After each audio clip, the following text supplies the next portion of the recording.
है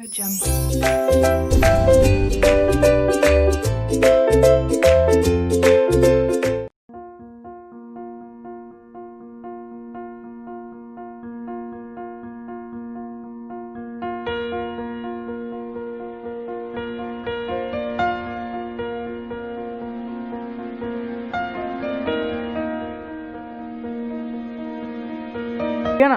तो स्टार्ट करते हैं कि मेरा ये जो मोशन का लॉ बना, ठीक है ना, ये इवॉल्व कैसे हुआ। तो इसकी जर्नी शुरू होती है बच्चे हमारे एक साइंटिस्ट ने, एरिस्टोटल।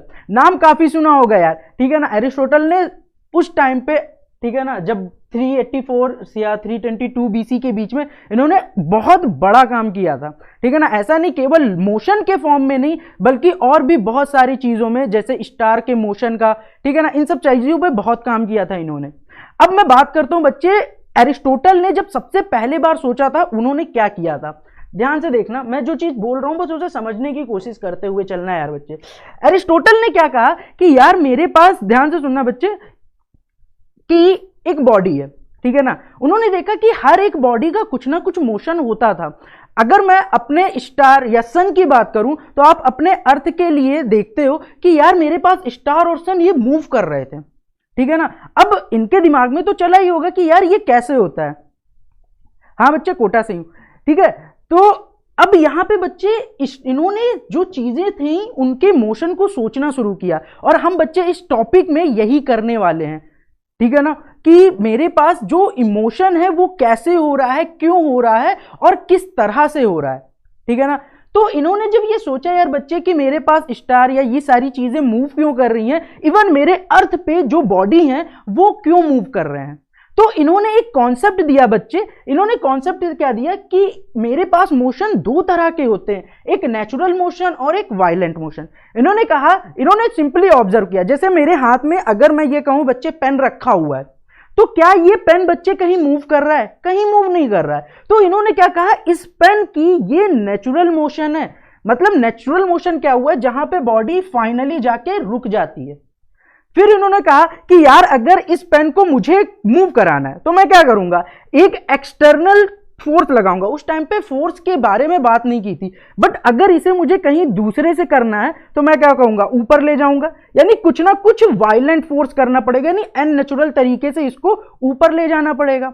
तो वहां पे उन्होंने इस तरह के मोशन को वायलेंट मोशन कहा। इन्होंने कहा कि जब भी मैं किसी को वायलेंट मोशन के थ्रू क्या करता हूं बच्चे, मूव कराता हूं और फिर वो चीज खत्म कर देता हूं। अभी मैंने यहां ऊपर ले गया और मैं अब इसको छोड़ दूं तो ये फिर अपने कहां पे आ जाएगा बच्चे, नेचुरल मोशन में आ जाएगा, ठीक है। नए हो बच्चे, नया चैप्टर ही शुरू हो रहा है। तो ध्यान से देखना, जैसे यहां पे कुछ कॉन्सेप्ट आए थे। जैसे मैं आपसे यहां पे एक बात करूं कि मेरे पास एक बॉल है बच्चे, ठीक है ना, ये मेरे पास ग्राउंड है। अब अगर मैं कहूं कि मैं इसको क्या कर दिया बच्चे, एक फोर्स दिया, धक्का दिया, तो ये क्या करना शुरू कर दिया, आगे की ओर चलना शुरू करेगा और एक टाइम पे रुक जाएगा। यही होगा ना। खैर उस टाइम पे वेलोसिटी वगैरह ऐसी कुछ चीजें नहीं थी, बट इन्होंने क्या कहा कि होगा क्या, कि ये मेरे पास नेचुरल फोर्स में, नेचुरल स्टेट में, मैंने धक्का दिया, ये आगे गया और ये फिर अपने नेचुरल ही स्टेट में आ जाएगा, है ना। तो बस यही एक चीज थी। अब ध्यान से देखना, इन्होंने क्या कहा कि ये मान लो मेरे पास बॉल यहां पे, अब ये बॉल क्या हुआ, आगे होके यहां पे आ गया, तो क्या हो गया बच्चे, यहां पे वॉइड फिल हो गए।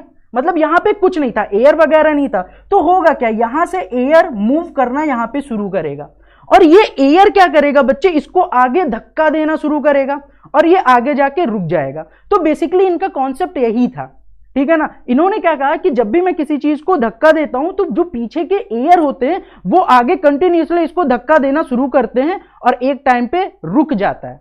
बस यही काम था यार एरिस्टोटल का। मगर ये चीजें ध्यान से देखना हर तरह से अप्लाई नहीं हो पाती है। ध्यान से देखना बच्चे, आपको अभी समझ में आ रहा है कि ये फ्रिक्शन के कारण रुका है, बट उस टाइम पे इन्होंने जब अपना प्रोसेस दिया था, इन्होंने थॉट प्रोसेस दिया था, उस समय इसको नहीं समझ में आया था, तो इन्होंने ये थॉट प्रोसेस दिया था। उसके बाद कुछ टाइम के बाद एक मेरे पास साइंटिस्ट आए, ठीक है ना, इनका नाम था फिलोस्पेनस। फिलोस्पेनस ने बच्चे क्या कहा कि यार इन्होंने जो चीज बोला ना वो गलत था, और ये चीज बच्चे करीबन 1000 ईयर के बाद आया ये प्रोसेस, ठीक है ना। पहला प्रोसेस भी सही नहीं था, एरिस्टोटल ने कुछ बताया नहीं था, बट हमारे पास कोई ऑप्शन नहीं था उसकी बात मानने के अलावा। बट अब जब जैसे फिलोस्फेनस आए ना यार बच्चे केवल मैं आज आपको इंट्रोडक्शन करा रहा हूं, बाकी कुछ नहीं है। अब फिलोस्फेनस आए, इन्होंने क्या कहा कि जो एरिस्टोटल बताए थे ना वो पूरी तरह से सही नहीं था। इन्होंने अपना एक नया थ्योरी बनाया जिसे इन्हें इनपीटीएस बोला, और इस इनपीटीएस को भी इन्होंने उसी तरह से एनालिसिस किया जिस तरह से एरिस्टोटल ने किया था। इन्होंने कहा कि मेरे पास दो स्टेट होते हैं, एक नेचुरल इम्पीटियस और एक वायलेंट इम्पीटियस। इन्होंने क्या कहा यार बच्चे, ध्यान से सुनना, इन्होंने कहा कि ऐसा कुछ नहीं होता, फोर्स जो मैंने धक्का लगाया ना ये एक तरह का कंजर्व चीज होता है। जैसे मान लो इन्होंने क्या कहा कि मैंने ये पेन लिया, इस पेन को मैंने धक्का लगाया, तो धक्का लगाने से हुआ क्या, मैंने इस पे जो फोर्स दिया ये फोर्स इस बॉडी के अंदर कंजर्व हो गया। जैसे आप क्या करते हो, आप कोई कार लो, उसमें आपने एक फ्यूल भरा, ठीक है ना, फ्यूल कंजर्व है उसके अंदर, आप जैसे ही कार को आगे मूव कराते जाते हो फ्यूल कम होता जाता है और एक टाइम पे कार रुक जाएगी फ्यूल खत्म होने के बाद।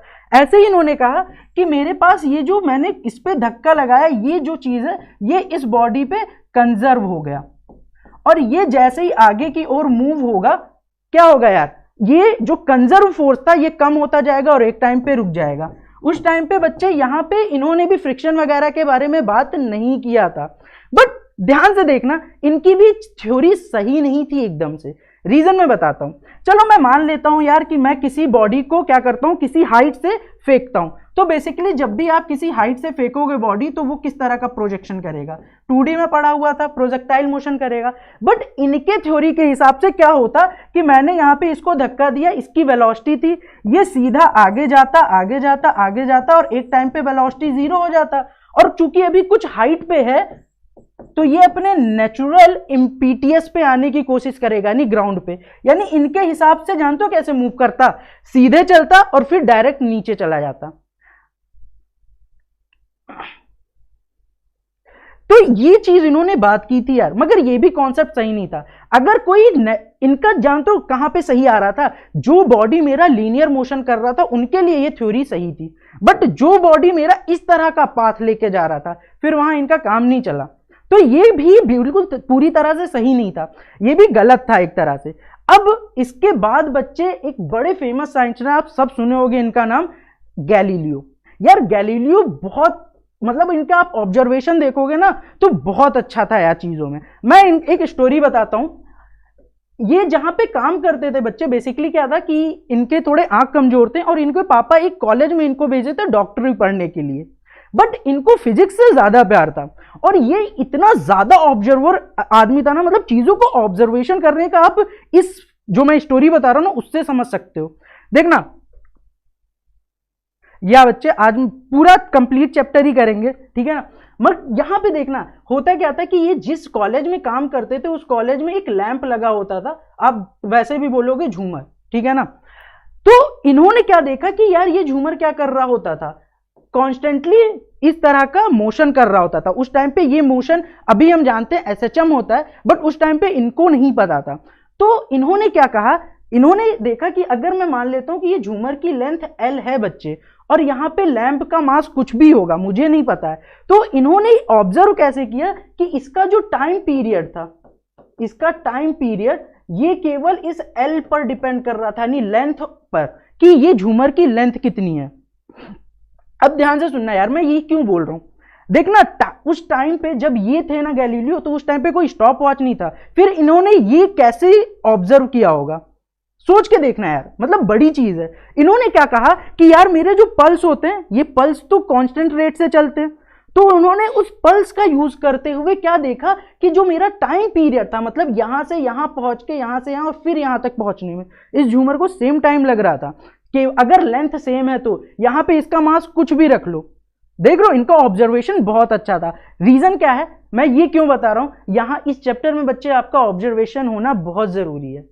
इस चैप्टर में जो आपका मेन साथी है ना वो ये है कि यार आप किस क्वेश्चन को किस तरह से ऑब्जर्व करते हो, उसको किस तरह से समझते हो, समझ रहे हो। तो अब ध्यान से देखना, गैलीलियो ने क्या कहा पहले एक टाइम पे ऐसा एजम्पशन था कि भारी चीज को अगर मैं छोड़ूंगा तो वो जल्दी नीचे गिरेगी और हल्की चीज को छोड़ूंगा तो वो धीरे नीचे गिरेगी। ये ऑब्जर्वेशन था, लोग उस टाइम पे यही माना करते थे। बट जब गैलीलियो आए तो उन्होंने इसका पूरा विरोध किया। इन्होंने कहा कि ऐसा कुछ होता नहीं है। इन्होंने एक बहुत सिंपल सा एग्जाम्पल से इस चीज को बताया। इन्होंने कोई एक्सपेरिमेंट नहीं किया यार, क्योंकि आज ये एक्सपेरिमेंट करने के लिए आपको जानते हो क्या क्या जरूरत पड़ेगी। एक तो वैक्यूम चैम्बर जहां पे एयर हो ही ना, ठीक है ना, तो एक तो इस चीज की जरूरत पड़ती है। बट यार उस टाइम पे इतना साइंस इवॉल्व नहीं किया था कि मैं एक चैम्बर बना दूं जो पूरा वैक्यूम हो। बट इन्होंने एक बहुत अच्छा ऑब्जर्वेशन किया और इन्होंने कहा कि मैं मान लेता हूं, एक मैं हल्की वस्तु लेता हूं, ठीक है ना, 1 kg मास का, और एक भारी चीज लेता हूं कितना, 10 kg का। इन्होंने कहा कि आप हमेशा यही तो कह रहे हो यार बच्चे कि हल्की चीज को जाने में क्या लगेगा बच्चे, कम टाइम लगेगा, सॉरी हल्की चीज को जाने में ज्यादा टाइम लगेगा, ये टाइम ज्यादा लेगा, और यहां पे भारी चीज है इसको जमीन पे गिरने में कम टाइम लगेगा। ये चीज नॉर्मल थी। अब ध्यान से देखना, अगर मैं क्या करूं यार बच्चे कि मैं इन दोनों, इन्होंने क्या कहा कि इसको मान लो जाने में आप कह देते हो कि 1 सेकंड लगा, इसको शायद 0.5 सेकंड ही लगे।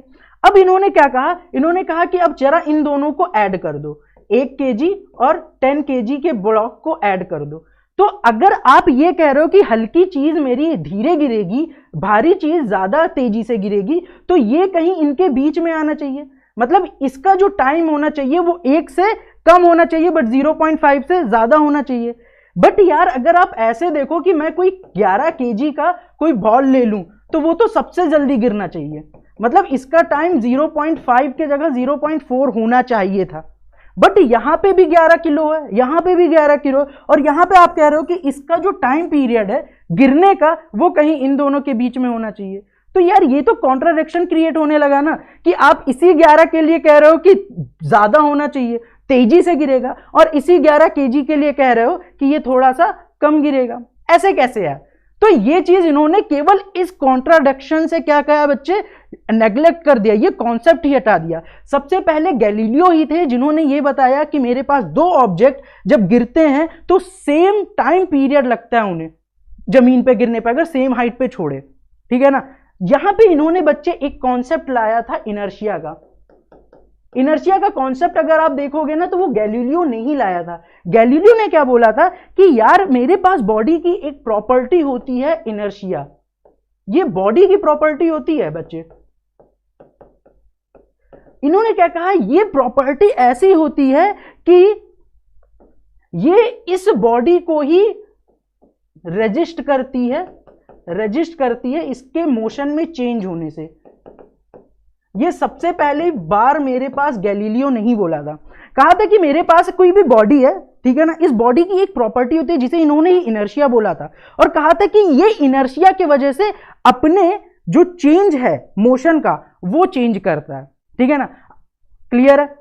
अब ये सारी चीजें तो यार गैलीलियो ने बताई थी। गैलीलियो ने ये भी बोला था कि टाइम इसको सेम लगता है, बट गैलीलियो ने कोई मोशन का एक एग्जैक्ट तरीका नहीं बताया था यार। मतलब इनके पास कोई प्रूफ नहीं था, कोई इक्वेशन नहीं थी, कोई थ्योरी नहीं थी बकायदा जो किसी भी बॉडी के मोशन को क्या कर सके, परफेक्टली डिफाइन कर सके। इनके कुछ टाइम के बाद बच्चे पिक्चर में आते हैं मेरे न्यूटन सर, ठीक है ना। ये बंदा पूरा का पूरा हिस्ट्री चेंज कर दिया था यार, क्योंकि बच्चे मोशन को समझने के लिए, किसी भी बॉडी के मोशन को समझने के लिए मैथ का समझना बहुत जरूरी है।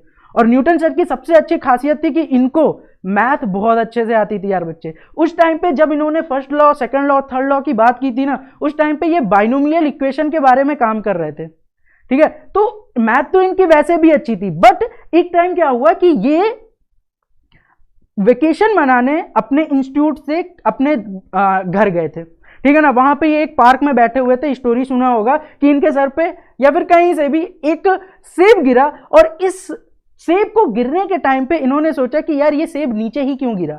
इनके दिमाग में अब वहां पे क्वेश्चन उठने लगा कि सेब नीचे क्यों गिरा, ठीक है ना। मैं किसी बॉल को ऊपर फेंकता हूं तो वो नीचे क्यों आ जाता है। फिर इनके दिमाग में चलने लगा यार अगर मैं बॉल को फेंकता हूं और वो नीचे आ जाता है, तो अगर मेरे पास अर्थ के ऊपर चांद है, मून है, तो यार वो नीचे क्यों नहीं गिर रहा है। अब इन सबको सोचते हुए इनके दिमाग में चीजें खटकी, और अब इन्होंने सोचना शुरू किया कि यार कोई भी बॉडी अगर मूव करता है, मोशन करता है, तो वो किस नेचर के किस लॉ को फॉलो करता है। क्योंकि हमें ये सारी चीजें पता है कि अगर कोई भी नेचर में इंसिडेंट हो रहा है तो उसके पीछे कोई ना कोई साइंस होगा। अब इन्होंने ये चीज सोचना शुरू किया यार बच्चे। अब ध्यान से देखना, इन्होंने मोशन के 3 लॉ दिए, ठीक है ना। अब यार फर्स्ट लॉ इन्होंने क्या सोचा, जैसे मैं आपसे सिंपल सा एक एग्जांपल बोल रहा हूं यार बच्चे। चलो मैं आपसे एक चीज पूछता हूं कि मेरे पास एक अर्थ पे कोई बॉल रखा हुआ है, ठीक है ना, एम मास का। आप क्या कहोगे कि क्या ये रुका ही हुआ रहेगा? आप कहोगे बिल्कुल सर। न्यूटन ने भी यही सोचा होगा उस टाइम पे, यार अगर कोई बॉडी कहीं पे रखी है तो वो वहीं के वहीं रहती है, वो कहीं चेंज नहीं होती। या फिर अगर मैं कहूं कि कोई बॉडी मेरे पास किसी v वेलोसिटी से चल रही है, ठीक है ना, और इस पे कोई भी तरह का कोई एक्सटर्नल फोर्स नहीं लग रहा है, तो ये हमेशा v वेलोसिटी ही चलती रहेगी। ये तो बात सिंपल है, समझ में भी आता है यार मुझे। तो इन्होंने सिंपली फर्स्ट मोशन का, अपना मोशन का पहला तरीका बता दिया कि कोई भी बॉडी अगर रेस्ट पे है तो रेस्ट पे ही रहेगी, और अगर कांस्टेंट वेलोसिटी से चल रही है तो भाई साहब कांस्टेंट वेलोसिटी से ही चलेगी, अनलेस एंटिल इस पे कोई एक्सटर्नल फोर्स ना लगाए। एक्सटर्नल फोर्स, उस टाइम पे फोर्स की जगह इन्होंने पुल और पुश की बात की थी, ठीक है ना। मतलब इन्होंने कहा कि अगर मैं इसको धक्का या इसको खींचता नहीं हूं तो ये उसी वेलोसिटी से चलता रहेगा जिस वेलोसिटी से चल रहा है। अब चूंकि इन्होंने पढ़ा हुआ था गैलीलियो के कॉन्सेप्ट इनर्शिया के बारे में, तो इनको कुछ हद तक ये भी लगा कि यार ये इनर्शिया की प्रॉपर्टी भी सही है, और इन्होंने अपना उस टाइम पे इस इक्वेशन को एक टाइम पे इनर्शिया भी बोला, ठीक है ना। क्योंकि यार किसी भी बॉडी का अगर मोशन चेंज होने से रोक रहा है तो वो क्या है बच्चे, प्रॉपर्टी इनर्शिया ही है। जैसे मैं आपको एक सिंपल एग्जांपल देता हूं, मान लीजिए मेरे पास ये पानी की बोतल है और ये मेरे पास बच्चे पेन है। मैं पेन और पानी की बोतल दोनों पे सेम तरह का फोर्स लगाऊंगा, बताना बच्चे कि इसमें आपको मोशन में चेंज होता हुआ किसमें ज्यादा नजर आएगा। ध्यान से देखना, इस पे मैंने मान लो कुछ फोर्स लगाया इतना ही, और इस पे भी सेम फोर्स लगाया, मुझे देखने को मिलेगा कि ये मेरे पास जो बॉटल है इसके मोशन में चेंज कम होगा, जबकि इसके मोशन में चेंज ज्यादा होगा, है ना। तो सिंपली सी बात है, एक चीज मुझे नजर आ रही है कि जब भी मैं किसी भारी चीज को सेम फोर्स यानी सेम धक्का देता हूं, तो अगर भारी है तो उसका मोशन कम होगा, उसमें जो चेंज आएगी वो कम आएगी मोशन में, जबकि हल्की चीज में थोड़ा सा भी फोर्स लगा दूंगा ना, उसके मोशन में ज्यादा चीज आएगी। यानी सिंपली बात अगर मैं बच्चे इनर्शिया को बोलूं तो इनर्शिया मेरा कुछ नहीं है, इनर्शिया को मैं क्या बोलता हूं, मास। मतलब अगर किसी बॉडी का मास है, उस बॉडी का मास है यानी उसके अंदर इनर्शिया है, और इनर्शिया है यानी वो अपने सडन मोशन में होने वाले चेंज का अपोज करेगा, ठीक है ना। एक छोटा सा एग्जांपल दिखाता हूं बच्चे। हाँ बच्चे, ये मेरी डेली क्लास है। यहां पे मेरे पास एक बस है, ठीक है ना, एक ड्राइवर है, वो अभी बस रुका हुआ है और चलाने के लिए चल रहा है। यहां से आपको समझ में आएगा कि इनर्शिया का बेसिकली मतलब क्या है। ये देखना बच्चे, मेरे पास बस है, यहां पे न्यूटन सर खड़े हुए हैं। अब मैं अगर कहूं कि यहां पे ये बस रुका हुआ है, यानी न्यूटन सर भी रुके हुए होंगे, और न्यूटन सर का कुछ ना कुछ मास भी होगा, और चूंकि मास होगा तो इस न्यूटन सर के पास कुछ ना कुछ इनर्शिया भी होगी, है ना। अब ध्यान से देखना यार, मैं अगर ये कहूं कि अचानक से बस क्या करे, चलना शुरू कर दे, और मैं अगर आपसे ये कहूं कि ये मेरे पास यहां पे कोई भी फ्रिक्शन नहीं है, कोई भी बच्चे फ्रिक्शन नहीं है, ठीक है ना, होगा क्या, ये जैसे ही बस आगे चलेगा ना तो इसके पास इनर्शिया है, ये अपना मोशन नहीं चेंज करेगा, ठीक है ना। और ये अपना मोशन नहीं चेंज करेगा तो बस तो आगे निकल जाएगा बच्चे, बस तो मेरे पास आगे निकल जाएगा, बट न्यूटन सर पीछे ही रह जाएंगे, क्योंकि न्यूटन सर का मोशन में चेंज नहीं होने वाला है due to inertia of Newton sir. Clear है। अब होता क्या है, ऐसा तो है नहीं कि जब आप बस पे खड़े रहते हो तो बस का सरफेस फ्रिक्शन नहीं होता। अभी आप फ्रिक्शन के बारे में जानते हो, ठीक है ना, तो फ्रिक्शन होता है यार। तो होता क्या है कि जैसे ही बस आगे चलता है, ड्यू टू फ्रिक्शन सरफेस, इस सरफेस और न्यूटन सर के पैर के बीच में एक फ्रिक्शन फोर्स लगता है जो कि आगे की ओर लगता है। अब होता क्या है, इनका पैर तो बच्चे आगे की ओर जाता है, बट पूरी बॉडी, क्योंकि केवल कहां पे फोर्स लग रहा है, इनके पैर पे, और कहीं तो नहीं लग रहा है ना, तो इनके जो पूरी बॉडी की बात करूं तो पूरा बॉडी रुका है और पैर आगे की ओर चला गया। इसीलिए क्या होता है कि ये अचानक से पीछे की ओर जाना शुरू कर देते हैं। ध्यान से देखना क्या होगा, आपका पैर आगे की ओर जा रहा है जबकि पूरी बॉडी रुकी हुई है। मतलब ये कुछ ऐसे ही है बच्चे, ध्यान से देखना। मेरे पास न्यूटन सर खड़े हैं, बस का ये सरफेस है, अभी मेरे पास बस रुका हुआ है, जैसे ही बस आगे जाएगा क्या हुआ, ये चूंकि इनर्शिया पे रुके, इनर्शिया है ना इस बॉटल के पास, तो ये अपने मोशन को अपोज करेगा, मतलब मोशन को चेंज होने से रोकेगा। तो जैसे ही मैंने अपने हाथ आगे ले आया, ये क्या हुआ, पीछे की ओर चला गया। इसी वजह से बच्चे क्या होता है, जब भी आप बस में बैठे होते हो, खड़े होते हो, तो क्या होता है, यहां पे एक हैंडल लगा होता है, इस हैंडल को बंदे पकड़ लेते हैं ताकि ये पीछे गिरने से बच जाए। ठीक है ना बच्चे, बहुत सारे इनर्शिया के आपके टॉपिक मिलेंगे, जैसे इनर्शिया ऑफ रेस्ट। सिंपल सी बात है, इनर्शिया ऑफ रेस्ट का मतलब क्या है कि यार कोई बंदा अगर रुका है तो वो रुका ही रहना चाहता है। अब अगर आप उसको जबरदस्ती आगे ले जा रहे हो तो वो उसका अपोज करेगा, और वो अपोज करेगा तो उस प्रॉपर्टी को मैं इनर्शिया ऑफ रेस्ट बोल देता हूं। ठीक है ना, ऐसे ही बहुत सारे हैं। इनर्शिया ऑफ मोशन भी होता है बच्चे, कि अगर कोई बॉडी मेरे पास मूव कर रही है और सडनली मैं उसे रोक दूं, ठीक है ना, जैसे मान लो मेरे पास ये मान लो बॉटल है, बॉटल अभी कांस्टेंट वेलोसिटी से चल रहा है, मैं अपना चल रहा हूं, जैसे ही इसे रोक दूं तो आपको दिखेगा कि बॉटल आगे की ओर गिर गया। रीजन क्या है बच्चे, देखना, चलते चलते जैसे रुका बॉटल आगे की ओर गिर गया। रीजन क्या है कि इस बॉटल की इनर्शिया है। ठीक है ना, अब यहां पे मैं तो चल रहा हूं मगर मैं रुक गया, मगर मैं रुका ना, ये बॉटल तो नहीं रुका, बॉटल के पास इनर्शिया है, तो ये बॉटल अपने मोशन का अपोज करेगा, यानी ये उसी वेलोसिटी से चलना चाहेगा जिससे पहले चलता था। इस वजह से क्या होता है बच्चे, ये आगे की ओर गिर जाता है। इसी वजह से आप देखे होंगे कि बस ड्राइवर जब भी अचानक ब्रेक लगाता है तो आप क्या होता है, एकदम आगे की ओर मूव हो जाते हो। रीजन वही है कि आपका उस टाइम पे जो फंडामेंटल काम कर रहा होगा, अगर मैं फिजिक्स का टर्म पे बोलूं तो वहां पे इनर्शिया ऑफ मोशन काम कर रहा होगा। देखना, ऐसा कुछ नहीं है कि कोई डेफिनेशन आपको याद करने की जरूरत है, सिंपल है। इनर्शिया रेस्ट मतलब अगर बॉडी रेस्ट पे है उसको मोशन में ले आओगे तो कौन सी प्रॉपर्टी काम करेगी, इनर्शिया ऑफ रेस्ट का, क्योंकि बॉडी रेस्ट पे रहना चाहेगी। अगर बॉडी कांस्टेंट वेलोसिटी v से जा रही है तो वो तो अपने v वेलोसिटी से ही जाना चाहेगा ना, बट आप क्या कर दिए, उसे रोकना चाहते हो, तो उस टाइम पे इनर्शिया ऑफ मोशन काम करता है। ठीक है ना, तो ये इनका पहला प्रॉपर्टी था यार बच्चे। अब सेकेंड प्रॉपर्टी बच्चे इन्होंने जो दिया ना, वो मोस्ट इंपॉर्टेंट टॉपिक है यार, ये सबसे इंपॉर्टेंट मोशन है, लॉ है, आप जो भी बोल दो, ये सबसे इंपॉर्टेंट चीज है। मैं समझाने की कोशिश करता हूं कि चीजें मोमेंटम पे कैसे आई, कहां से इन्होंने मोशन को डिफाइन किया। अच्छा, मैं आप एक सिंपल सा बात बोलता हूं, अगर मैं बच्चे बोलूं मोशन, तो आप मोशन को इक्वेशनली कैसे डिफाइन करोगे।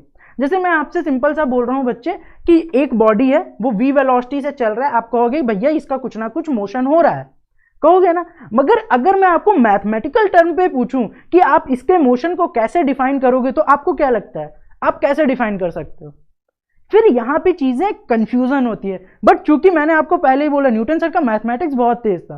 ठीक है ना, अब ध्यान से देखना बच्चे, जो बता रहा हूं उसको फील लेने की कोशिश करना। देखना बच्चे, मैं आपसे सिंपल बोल रहा हूं कि मेरे पास एक m मास का बॉडी था जो v वेलोसिटी से चल रहा था, और एक दूसरा मान लेता हूं m मास का ही वेलोसिटी था। मैंने एक एक्सपेरिमेंट किया कि मैंने इन दोनों को कोलिजन कराया, यानी ये बॉडी 1 बॉडी 2 से क्या किया, टक्कर किया। टक्कर करने के बाद बच्चे मैंने क्या देखा, जो बॉडी 1 था वो रुक गया, ठीक है ना, और बॉडी 2 मेरा v वेलोसिटी से ही चलने लगा। तो आपने देखा यार बच्चे कि यहां कुछ तो ऐसा हुआ जो ट्रांसफर हो गया। क्या मैं बोलूं, क्या मोशन ट्रांसफर हो गया, यानी इस बॉडी का जो मोशन था वो ट्रांसफर होके दूसरे बॉडी में आ गया। ठीक है, ये चीज समझ में आया यार बच्चे। तो यहां पे ये चीज ध्यान देना, अब समझने वाली बात है यार। आप अगर देखो 10th में आप सबने काइनेटिक एनर्जी पढ़ा हुआ, आपको पता है कि अगर कोई बॉडी v वेलोसिटी चल रही है तो उसकी काइनेटिक एनर्जी है। तो आप एक दिमाग में ये भी कह सकते हो कि सर काइनेटिक एनर्जी भी तो ट्रांसफर हो सकता है। हाँ बच्चे, यहां पे काइनेटिक एनर्जी भी ट्रांसफर होता है, बट अगर आप दूसरा एक्सपेरिमेंट करो कि m मास हुआ और ये भी m मास का था, ये v वेलोसिटी से चला, ठीक है ना, उसके बाद हुआ क्या कि ये मेरे पास बच्चे रुक गया और ये m/2 मास वाला भी v वेलोसिटी से चलने लगा, या फिर मैं ये कह दूं कि 2v वेलोसिटी से चलने लगा। अब देखना, अब आपको पता चलेगा काइनेटिक एनर्जी यहां पे नहीं फ्लो हो रहा है। तो ऐसी कौन सी प्रॉपर्टी थी जो फ्लो हुई। तो बच्चे न्यूटन सर ने ये सारे एक्सपेरिमेंट करके एक चीज बताया और उन्होंने एक टर्म डिफाइन किया, मोमेंटम। यानी इन्होंने क्या कहा कि बॉडी के मोशन को मैं जब डिफाइन करूंगा तो वो उस बॉडी के मोमेंटम से डिफाइन होगा। ध्यान से समझना है यार, अगर मैं आपसे सिंपली पूछूं ना कि व्हाट इज मोशन, तो आपके दिमाग में चलता है कि यार ठीक है कोई बॉडी चल रहा है इसी को मोशन बोल देता हूं। बट अगर मैं आपसे सिंपली पूछूं ना कि आप मोशन को डिफाइन कैसे करोगे, कि मैं उसे मैथमेटिकल टर्म में डिफाइन कर दूं, फिर वहां पे ये मोमेंटम आता है बच्चे। मोमेंटम बेसिकली मेरे पास किसी भी बॉडी के मोशन को डिफाइन करने का एक तरीका है, और इस तरीके को मैं क्या बोलता हूं, मैं इसको पी से डिफाइन करता हूं, ठीक है ना। इसका जो मेरे पास क्या है सिंबल है मोमेंटम का, वो पी होता है। पी को मैं कैसे डिफाइन करता हूं, बॉडी का मास इनटू उसकी वेलोसिटी। यानी किसी बॉडी की मास अगर m है और उसकी वेलोसिटी v है, तो अगर इसके मैं मोशन को डिफाइन करूं ना बच्चे, तो इसके मोशन को डिफाइन मैं मोमेंटम से करूंगा, जिसकी मोमेंटम की वैल्यू m इंटू वी आएगी। ये चीज समझ में आया। यानी उन्होंने क्या कहा कि जब भी कोई दो चीजें टक्कर करती हैं तो उनमें होता क्या है, उनके मोमेंटम का ट्रांसफर होता है। मतलब इसका मोमेंटम इसमें ट्रांसफर हो जाएगा, यानी इसका मोशन दूसरे के मोशन में ट्रांसफर हो जाएगा। समझ में आया। अब एक छोटा सा और, हाँ बच्चे अभी बताता हूं, अब ध्यान से देखना। जैसे आप सबको पता है जो मेरे पास वेलोसिटी है, वेलोसिटी ये कैसी क्वांटिटी है बच्चे, वेक्टर क्वांटिटी है ना। अब अगर आप इसको वेक्टर क्वांटिटी बोलोगे तो मास तो मेरे पास स्केलर है इनटू ये वेक्टर क्वांटिटी है। तो मोमेंटम की जो डायरेक्शन होती है वो किसके डायरेक्शन में होती है बच्चे, उस वेलोसिटी के, बॉडी के वेलोसिटी के। यानी इसके मोमेंटम का डायरेक्शन बोलूं तो वो भी क्या होगा बच्चे, इसी डायरेक्शन में होगा। अब आपको मोमेंटम पता है, इसका एसआई यूनिट, एम का एसआई यूनिट बच्चे केजी हो जाएगा और वेलोसिटी का मीटर पर सेकंड होगा। तो मोमेंटम का एसआई यूनिट क्या हो जाता है, केजी मीटर पर सेकंड। ये चीज समझ में आया, इसमें कोई डाउट। अब ध्यान से देखना बच्चे, मैं एक छोटा सा एग्जांपल देता हूं और यहां से आपको समझ में आएगा कि फोर्स को न्यूटन सर ने डिफाइन कैसे किया। फोर्स को डिफाइन करने से पहले इनको मोशन को डिफाइन करना पड़ा, और मोशन को इन्होंने मोमेंटम से डिफाइन किया। अब ध्यान से देखना यार बच्चे, जैसे एक सिंपल सा मैं आपसे बात पूछ रहा हूं, जैसे मान लो मेरे पास ये पेन है, ठीक है ना। अच्छा, इस पेन का मास कुछ कम है, मास कम है यानी इसका इनर्शिया कम है ना। अब ध्यान से देखना, अगर मैं इस पे कम फोर्स लगाऊं और ज्यादा टाइम तक लगाऊं, जैसे आपको मैं एक डायग्राम बताता हूं, इसको कम फोर्स लगाया, मतलब फोर्स उतना ही लगाया और ज्यादा टाइम तक लगाया, तो क्या इसके मोशन में चेंज आएगा। दूसरा तरीका मैं बता रहा हूं बच्चे, फोर्स तो उतना ही लगाया बस बहुत कम टाइम पे, ध्यान से देखना, सॉरी, ठीक है ना। तो मेरे अगर कम टाइम पे लगाया और उतना ही ज्यादा फोर्स से, ध्यान से देखना, पहले मैंने क्या किया, कम फोर्स लगाया बट टाइम ज्यादा दिया, तो मोशन मेरे पास इस तरह से हुआ। अब मैं ज्यादा फोर्स लगाया बट कम टाइम पे, तो भी चेंज ऑफ मोशन उतना ही हुआ। यानी यहां पे दो चीजें काम कर रही थी यार बच्चे, ध्यान से देखना। फोर्स, ठीक है ना, डायरेक्टली प्रोपोर्शनल टू किसके था, मेरे पास चेंज इन मोशन। यानी फोर्स जब भी मैं लगा रहा था वो उसके मोशन को चेंज कर रहा था, और वो टाइम के इम्प्रोपोर्शनल था। ध्यान से देखना, अगर आपने फोर्स, ठीक है ना, इसका मोशन चेंज किया और कम फोर्स लगाया और ज्यादा टाइम तक लगाया, तो चेंज उतना ही आएगा। यानी मुझे एक चीज दिख रहा है कि मेरा जो फोर्स है, इस पे लगने वाला फोर्स, वो तो डायरेक्टली प्रोपोर्शनल है किसके बच्चे, इसके चेंज इन मोशन के, और इनडायरेक्टली प्रोपोर्शनल है टाइम के। यानी यहां से बच्चे फॉर्मूला आ जाता था मेरे पास F इक्वल टू, मोशन को इन्होंने डिफाइन किया था मोमेंटम से, तो चेंज इन मोशन का मतलब change in momentum, momentum divide by change in time, ठीक है ना। ये चीज समझ में आया। अब ध्यान से सुनना बच्चे, एक छोटा सा एग्जांपल दे रहा हूं ताकि आपको एक फील आएगा। जैसे मैं आपसे कहूं कि मैं एक पेन है, ठीक है ना, मे बी इसका 10 ग्राम हो सकता है, ठीक है। अब जैसे ही बच्चे मैं इस पेन को मान लो फेंका, 5 मीटर पर सेकंड से फेंका और फेंका अपनी तरफ, तो क्या मुझे ये पेन कुछ नुकसान पहुंचा सकता है, नहीं। बट अगर यही बच्चे 5 मीटर पर सेकंड से कोई कार आके मुझे टक्कर कर दे, मेरे तो चित्रे उड़ जाने वाले हैं ना। यानी है क्या, देखना, वेलोसिटी दोनों का सेम है बट दोनों में क्या है, मोमेंटम क्या अलग है।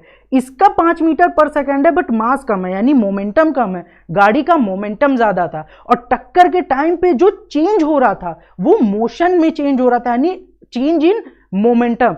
तो ये जब टक्कर करेगा तो मोमेंटम मेरे पास कम आएगा, जबकि ज्यादा मास वाला सेम कांस्टेंट वेलोसिटी से मुझे टक्कर करेगा तो मेरा मोमेंटम ज्यादा खतरनाक होगा, मतलब मेरे मोमेंटम में ज्यादा चेंज आएगा, मुझे ज्यादा मोशन में चेंज आएगा और मुझे ज्यादा डिफेक्ट होगा।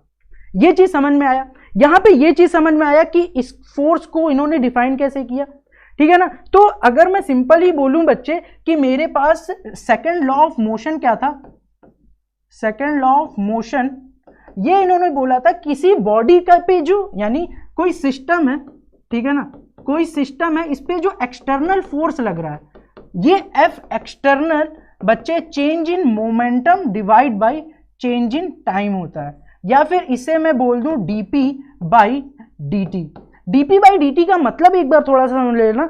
आपने पहले में बेसिक मैथमेटिक्स में पढ़ा होगा, जब मैं बहुत छोटे से क्वांटिटी की बात करूं, बहुत छोटे से टाइम पीरियड की बात करूं, तो उसे dt से डिनोट करता हूं, है ना।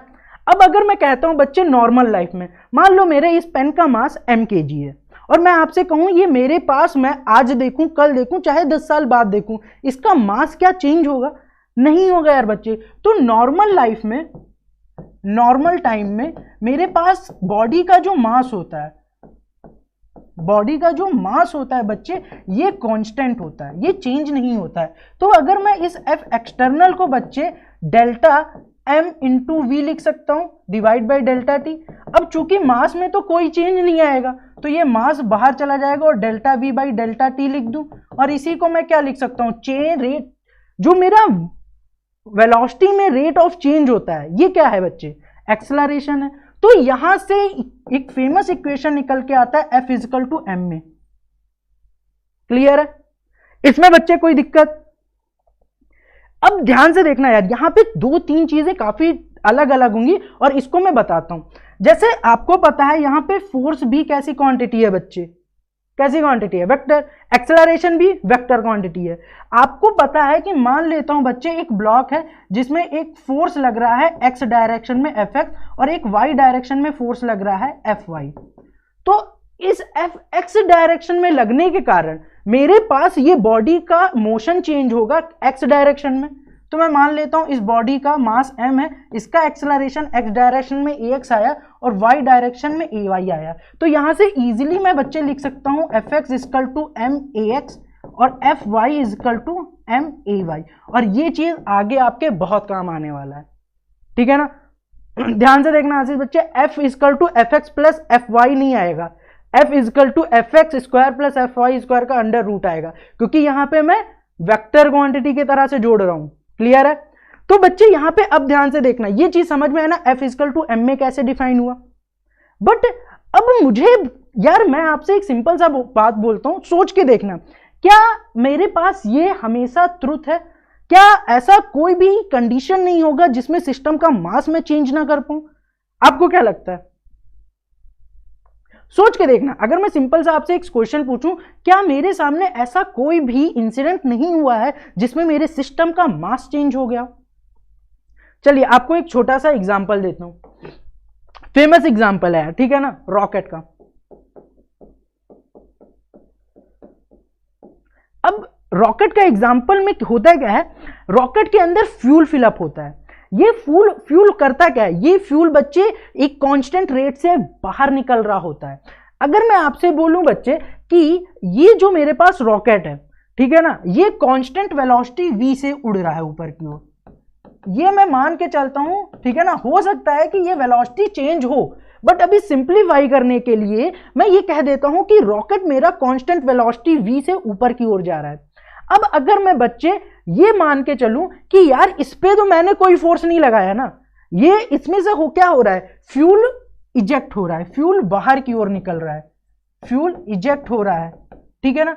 अच्छा, फ्यूल का कुछ मास होगा। अब ध्यान से देखना, अगर मैं ये देखूं कि इस रॉकेट पे लगने वाला जो फोर्स है वो क्या होगा, तो मुझे पता है सर फोर्स होता है dmv डिवाइड बाई dt, यानी rate of change of momentum, है ना। आप कहो बिल्कुल सही है सर।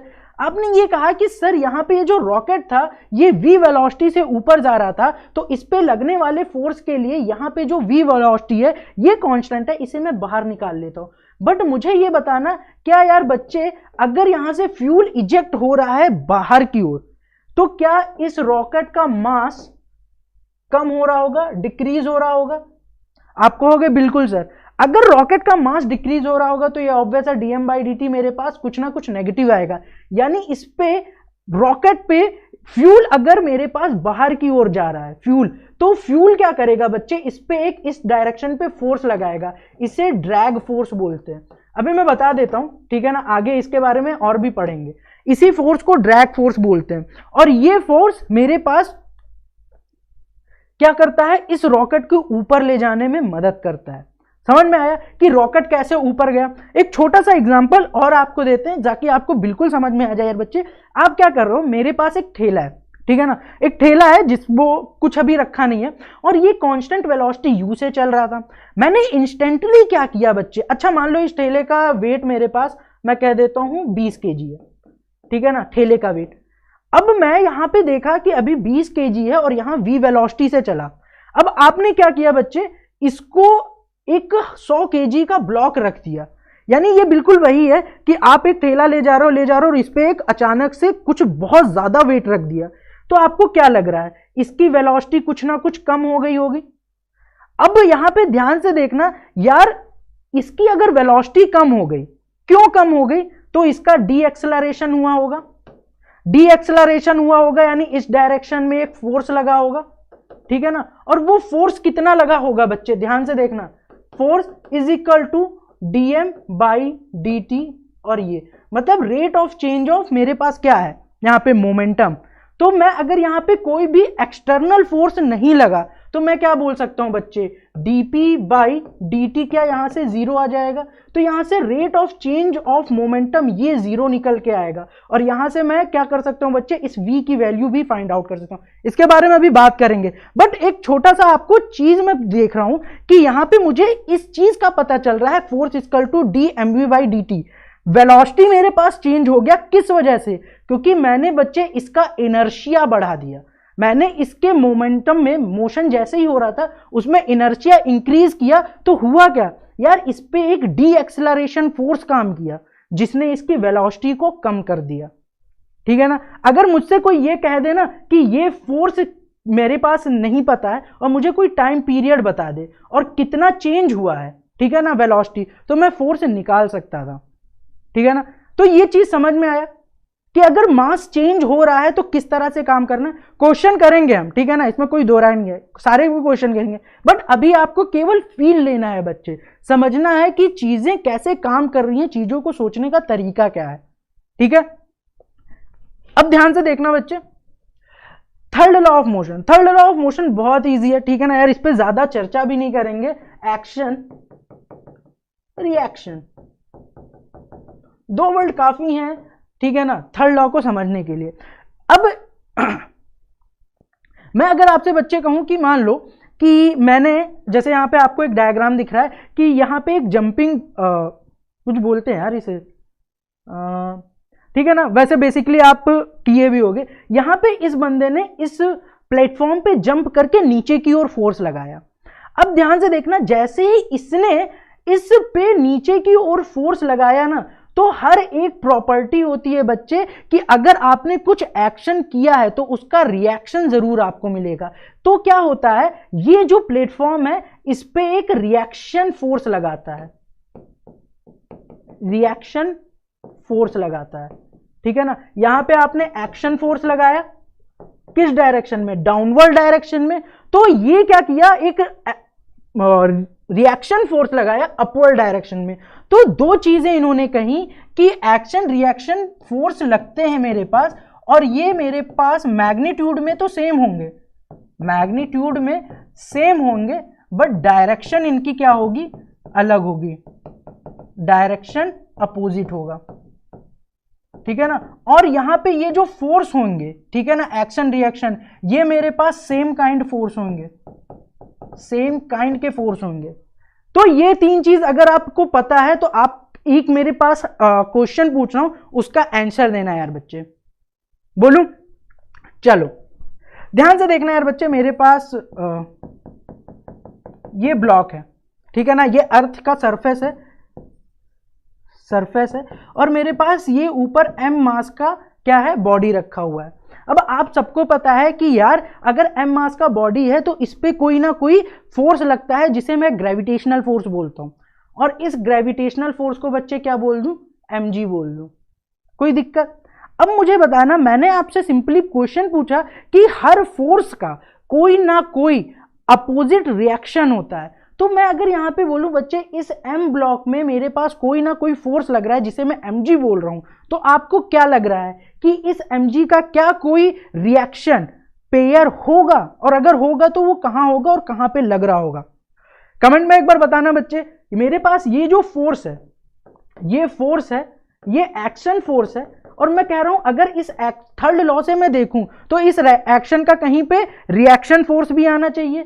तो मैं अगर आपसे पूछूं कि वो रिएक्शन फोर्स क्या होगा और कहां होगा, तो आपका जवाब क्या होगा बच्चे, बताना।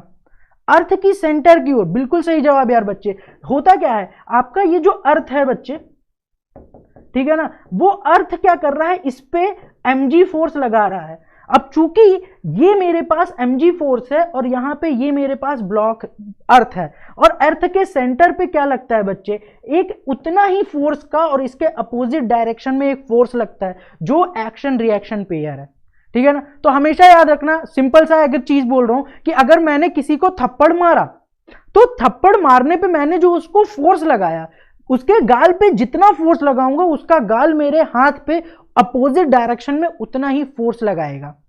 क्लियर है? नहीं बच्चे, श्रुति यहां पे देखना, ये जो नॉर्मल है ना, ये नॉर्मल मेरे पास रिएक्शन पेयर नहीं होता है, ये चीज ध्यान रखना। इसीलिए मैंने बोला था, क्योंकि नॉर्मल मेरे पास अलग काइंड का फोर्स है और मेरे पास ये ग्रेविटेशनल फोर्स है। तो एक्शन रिएक्शन पेयर हमेशा सेम काइंड के होने चाहिए, अपोजिट डायरेक्शन के, और मैग्नीट्यूड में भी सेम होने चाहिए। यानी अगर ग्रेविटेशनल फोर्स है तो उसका रिएक्शन और एक्शन पेयर भी दोनों ग्रेविटेशनल फोर्स होगा। क्लियर है? तो ये चीज यार समझने की कोशिश करना।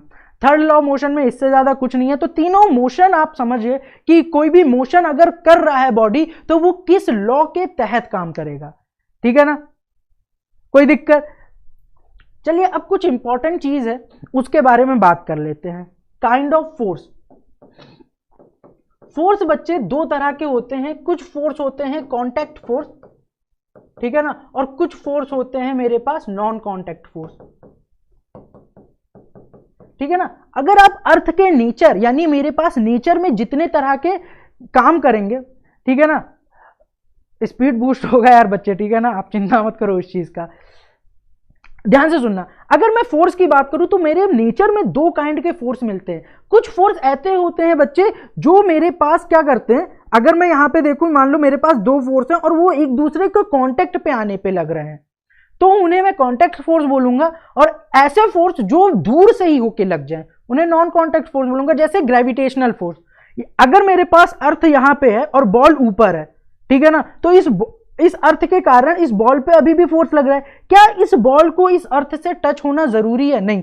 अर्थ मेरा नीचे है, मैं इसको छोड़ दिया, ये अपने आप ग्रेविटेशन है, ग्रेविटेशनल फोर्स मेरा नॉन कांटेक्ट फोर्स में आएगा। मैग्नेटिक फोर्स बच्चे, मैग्नेट के सामने आप दूसरा मैग्नेट रख दो, इन दोनों को टच ना कराओ, कांटेक्ट में ना रखो और छोड़ दो, ये दोनों आपस में क्या करेंगे, या फिर इस डायरेक्शन में आ जाएंगे या फिर दूसरे ओर फेंक देंगे।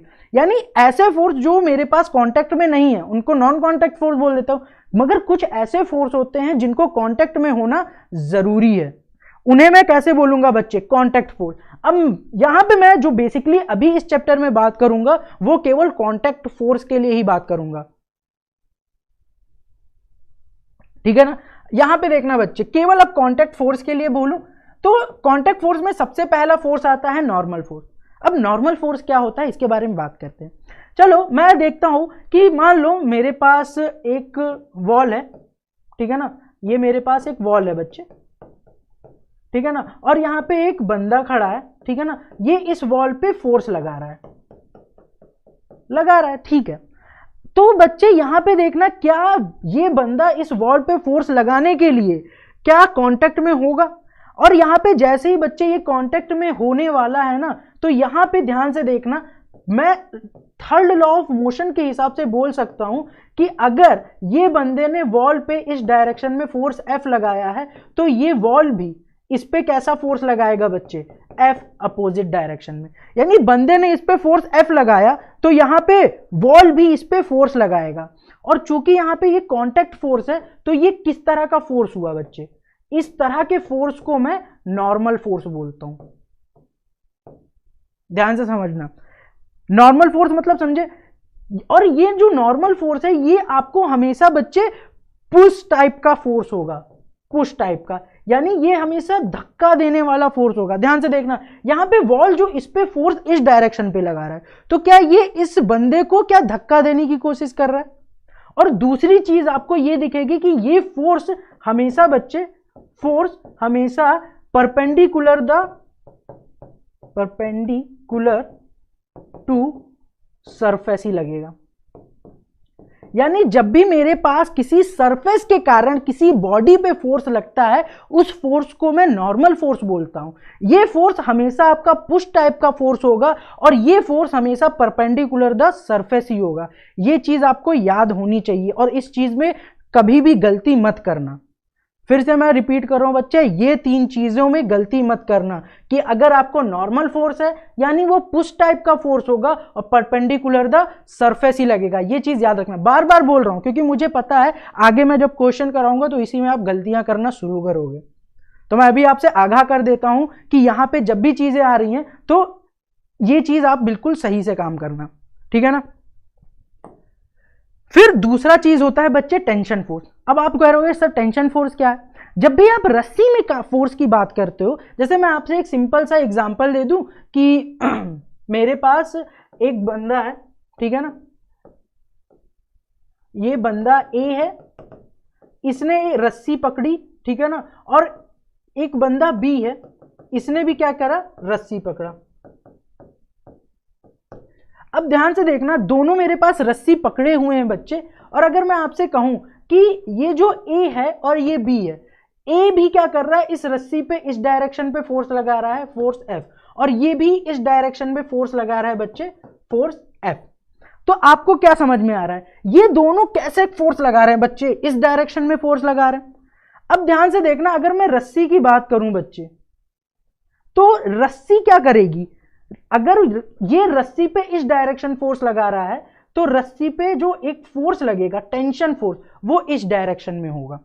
यानी रस्सी में जो फोर्स टेंशन फोर्स होता है बच्चे, टेंशन फोर्स होता है, ये हमेशा बच्चे इस तरह का फोर्स होता है कि ये पुल करे, मतलब खींचे। यानी अगर आप ध्यान से देखना कि अगर ये बंदा कसके से फोर्स लगाएगा ना, तो ये क्या करेगा, इस डायरेक्शन में खींच के आ जाएगा। रीजन क्या है कि ये बंदा, ये जो टेंशन फोर्स होता है, ये हमेशा किस टाइप का फोर्स होता है, पुल टाइप का, और ये हमेशा मेरे पास बच्चे अलोंग द स्ट्रिंग ही लगता है। ये चीज याद रखना, समझ में आया। इसमें बच्चे कोई दिक्कत, ये चीज जरूर ध्यान से देखना कि अगर रस्सी है तो रस्सी में मेरे पास टेंशन फोर्स लगेगा, और ये टेंशन फोर्स बच्चे हमेशा कैसा होगा, पुल टाइप का फोर्स होगा। ये कभी पुश नहीं कर सकता, हमेशा पुल टाइप का फोर्स होगा, और ये मेरे पास अलोंग द स्ट्रिंग ही लगेगा। यानी यहां पे टेंशन फोर्स बच्चे एक यहां पे लगेगा और यहां पे एक टेंशन फोर्स यहां पे लगेगा। ये चीज क्लियर हुआ। अब बच्चे अगर मैं आपसे पूछूं कि हमारे इस टॉपिक में जो स्ट्रिंग आता है वो हमेशा कैसा होगा बच्चे, आइडियल। आइडियल स्ट्रिंग का मतलब क्या है, इसका इनर्शिया जीरो होता है, इनर्शिया जीरो होता है, यानी इस स्ट्रिंग का मास भी जीरो होगा। यानी अगर स्ट्रिंग का मास जीरो हुआ बच्चे, तो मैं कहूं कि इस पे स्ट्रिंग पे आपने इस डायरेक्शन पे फोर्स एफ लगाया, स्ट्रिंग में आपने इस डायरेक्शन पे फोर्स एफ लगाया और इस डायरेक्शन पे भी फोर्स एफ लगाया, तो बच्चे ध्यान से देखना, इसके हर एक पॉइंट पे, जैसे मैं एक पर्टिकुलर चीज काट दूं, ठीक है ना, स्ट्रिंग का ये वाला पोर्शन केवल देखूं, तो देखना इस पे जो फोर्स लगेगा, क्योंकि मास तो बच्चे इसका जीरो है, तो इस पे जो नेट फोर्स आने वाला है वो भी जीरो आएगा, एफ इक्वल टू एम में, है ना। हाँ बच्चे लाइव ही चल रहा है, लाइव ही दिख रहा है, एफ इक्वल टू में, यानी इस पे जो टेंशन फोर्स है और इस पे टेंशन फोर्स है, दोनों पे मेरा सेम फोर्स लगेगा, मतलब दोनों की क्वांटिटी सेम होगी। आपको समझ में आ रहा है, ठीक है ना। तो यहां पे नेट फोर्स जीरो होना ही चाहिए।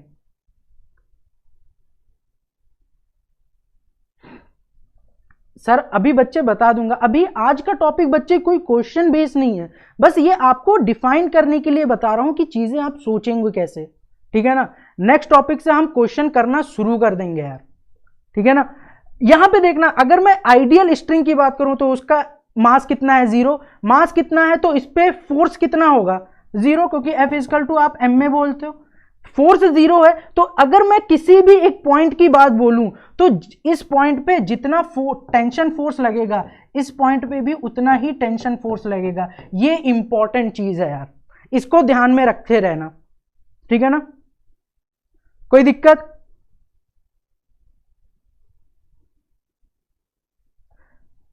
कोई प्रॉब्लम बच्चे इस चीज में? यहां तक अभी तक बच्चे जो पढ़ाया क्या वो चीज समझ में आया? समझ में आया तो एक बार थम्स अप कर देना, ताकि मुझे पता चल जाए कि आप लोगों को अभी तक कोई डाउट नहीं है। ये बच्चे पूरा का पूरा टॉपिक बहुत अच्छा है, बहुत समझने वाला है। कुछ एग्जाम्पल, ठीक है बच्चे, कुछ एग्जाम्पल देते हैं, अभी बताते हैं, ठीक है ना। एक छोटा सा क्वेश्चन करते हैं, ठीक है ना। क्वेश्चन क्या है, मेरे पास फ्री बॉडी डायग्राम बनाना है, यानी बताना है कि हर एक बॉडी पे कितने कितने फोर्स लग रहे हैं।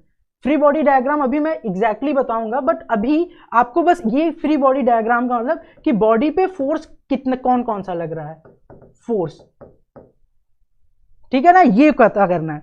ध्यान से देखना यार बच्चे, मैं अब आपको 3 चीजें बोल रहा हूं। मेरे पास यहां ब्लॉक है M1, M2, M3, ठीक है ना। अगर मैं बच्चे आपसे सिंपली पूछूं कि मैं इस ब्लॉक M1 के लिए बात करूं कि इस ब्लॉक M1 में कौन कौन से फोर्स लग रहे होंगे, तो आप जरा बताना मुझे। आप कहोगे सर पहला तो यार यहां पे एक एक्सटर्नल फोर्स F दिख रहा है, ठीक है ना, तो सर यहां इस ब्लॉक पे एक फोर्स F लग जाएगा। और कौन कौन सा फोर्स लग रहा है, ध्यान से सोचना। मैं फिर से बता रहा हूं बच्चे, जब भी आप फोर्स बनाने की कोशिश करोगे ना कि कौन कौन सा, तो सबसे पहली चीज आप देखोगे, इंपॉर्टेंट पॉइंट नोट कर लेना अपने नोट्स में भी यार, क्योंकि ये बहुत इंपॉर्टेंट होने वाला है, मोस्ट इंपॉर्टेंट थिंग। छोटी है बट बहुत मोटी बात है। पहला, वो फोर्स जो एक्सटर्नल लग रहा है, एक्सटर्नल फोर्स, एक्सटर्नल फोर्स के बारे में मैं देखूंगा। दूसरी चीज, मेरे पास वो फोर्स देखूंगा जो नहीं दिखती है, यानी इनविजिबल फोर्स, इनविजिबल फोर्स देखूंगा। तीसरी मैं बच्चे कांटेक्ट फोर्स देखूंगा, कांटेक्ट फोर्स। तो इस 3 चीजों के बारे में ही बात करेंगे हम। ध्यान से देखना, पहले मैंने बोला कि एक्सटर्नल फोर्स, तो यार यहां पे M1 ब्लॉक पे केवल एक एक्सटर्नल फोर्स लग रहा था F। दूसरी चीज मैंने बोला बच्चे इनविजिबल फोर्स, इनविजिबल फोर्स मतलब वो फोर्स जो लग तो रहा है मगर दिख नहीं रहा है, तो आपको डायरेक्ट पता चल जाएगा कि यार एक ग्रेविटेशनल फोर्स लग रहा है mg, जो कि डाउनवर्ड होगा, है ना। अब यहां पे ध्यान से देखना यार बच्चे कि कांटेक्ट फोर्स, अब कांटेक्ट फोर्स तो वहां लगेगा ना जहां जहां बॉडी कांटेक्ट में होगा, तो आपको इस कांटेक्ट फोर्स को देखने के लिए मुझे कांटेक्ट पॉइंट देखना पड़ेगा, ठीक है ना। अब कांटेक्ट पॉइंट देखते हैं यार बच्चे, कांटेक्ट पॉइंट कौन कौन से। तो यहां पे अगर आप ध्यान से देख सकते हो तो मेरे पास एक कांटेक्ट पॉइंट यहां है, ठीक है ना, और एक कांटेक्ट पॉइंट यहां पे भी है, यानी यहां पे भी फोर्स लगेगा और यहां पे भी फोर्स लगेगा। अच्छा ये बताना बच्चे, कांटेक्ट पॉइंट सरफेस के कारण जो फोर्स लगता है, बच्चे 2 मिनट और लूंगा, ठीक है ना, हो जाएगा आपका। ध्यान से सुनना, ये इंपॉर्टेंट पॉइंट है। कांटेक्ट पॉइंट जो होता है बच्चे, वो क्या होता है, जिस पॉइंट पे लगे वो कांटेक्ट, मेरा फोर्स नॉर्मल फोर्स की तरह बिहेव करता है बच्चे, ये लास्ट चीज है बस। अब ये जो मेरे पास फोर्स लग रहा है, ये कैसा फोर्स होगा, एक तो सरफेस के परपेंडिकुलर लगेगा और किस तरह का, पुश काइंड का फोर्स होगा, यानी ये इसे ऊपर की ओर फेंक रहा होगा, नीचे mg और ऊपर नॉर्मल, तो ये नॉर्मल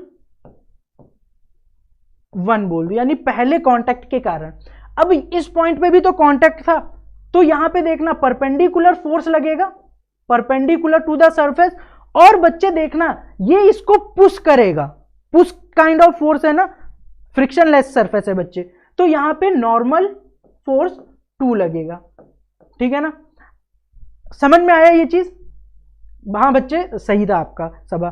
तो एक छोटा सा होमवर्क दे रहा हूं कि आप M2 और M3 का भी फ्री बॉडी डायग्राम बना के लाएं और समझ के देखना कि किस तरह पे इस पे फोर्स लगता है। क्लियर है? बस इतना काम है। तो बच्चे थोड़ा सा बस फील लेना, आप लोग सारी चीजें हो जाएंगी, इसमें कोई दो राय वाली बात नहीं है। बहुत इंपॉर्टेंट टॉपिक है, मैं फिर से बोल रहा हूं, बहुत ज्यादा इंपॉर्टेंट है। और केवल इस पूरे इक्वेशन में केवल एक चीज इंपॉर्टेंट है, ये, और मैं बता रहा हूं इसी चीज में आप गलतियां करोगे। अभी नहीं, अभी तो आपको पता है, अभी तो मैं आपको बार बार बताऊंगा, आप सही करोगे, but in the mean time जब आपके पेपर आगे आ जाते हैं, आप आगे चीजें पढ़ने लगते हो, तो इसी चीज में आप मिस्टेक करोगे। आपको यकीन नहीं होगा, नीट के एग्जाम में बहुत सिंपल क्वेश्चन आया था इस साल। एक पुली था जिसमें एक M1 मास और एक M2 मास बोल दिया था, और इसका एक्सेलरेशन बताने की बात की थी।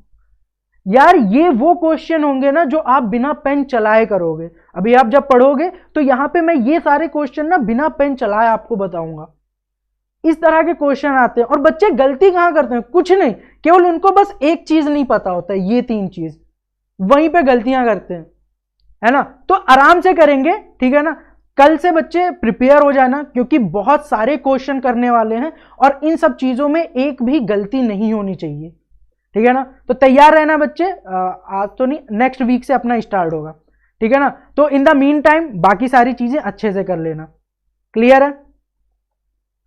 चलिए बच्चे चलते हैं, ठीक है। अच्छा, कुछ एक छोटा सा इंफॉर्मेशन और है यार बच्चे, एक काम करना आप सबके सब, लाइक तो कर ही देना वीडियो को, आपको अच्छा लगा होगा तो। दूसरा काम आप ये जरूर करना कि बेल आइकन दबा देना, क्योंकि कभी कभी क्या होता है कि टाइम टेबल चेंज हो जाता है, ठीक है। तो टाइम टेबल चेंज जैसे ही होगा वो आपको नोटिफिकेशन आ जाएगा। थर्ड आपका काम है यार बच्चे, जितना ज्यादा वीडियो को शेयर हो सके उतना ज्यादा शेयर करना।